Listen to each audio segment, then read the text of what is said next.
Good afternoon, Commissioners. Again, Scott Andrzejczyk. I'd like to thank Joan for those kind comments. I didn't know she was coming.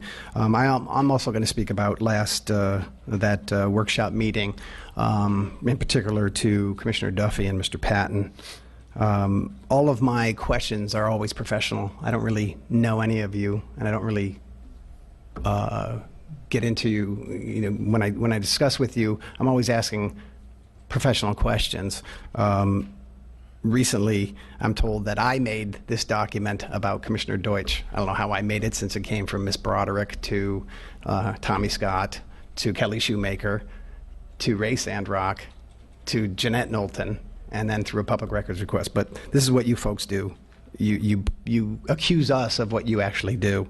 These attacks on me were personal, right down to the shirt I was wearing. You'd say I lie and slander you folks.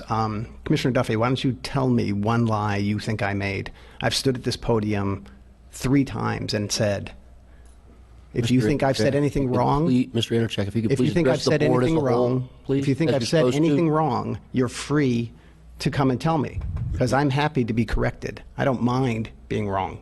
I'm corrected when I'm wrong, okay? But you're not going to stand up there or sit in a meeting where I cannot defend myself. And that goes for you, Mr. Patton, as well. Mr. Andrzejczyk, if you think, speak to the board as a whole, please. Mr. Chairman, I'm going to exercise my First Amendment rights. If you wish to take those away, that's fine. I would ask you to follow the policies of the board. So, my free speech rights come from God, Mr. Chairman. They don't come from this government. They don't come from any man. I understand that, but we have procedures, and I'm asking you to please follow them. I'm following the procedures, sir.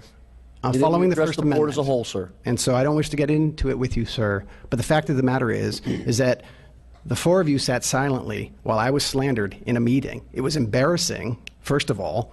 You just had Vietnam veterans here who fought for my right to speak freely and openly to my elected officials and say, I have a problem with this budget item and I have a problem with that, okay? You dishonor those veterans and you spit on the grave of every soldier who fought and died so I can stand here and question my government, okay? And my elected officials accuse me and lie about me and slander me, fine, okay? Don't expect I'm going to back down. My grandfather, Mr. Chairman, got off the boat from Europe and then went right back in World War I and fought in the trenches and somehow survived. He fought for America and my rights to be here. My father fought in Korea and then in Vietnam. Okay? They didn't raise me to be bullied by anybody, especially my government. Now, I've always been respectful, and if anybody has a problem with what I've said in the past, you're free to tell me where it is you think I'm wrong. But I answer to God. I don't answer to this government, okay? Or any government, for that matter. Thank you, sir. Thank you, Mr. Chairman.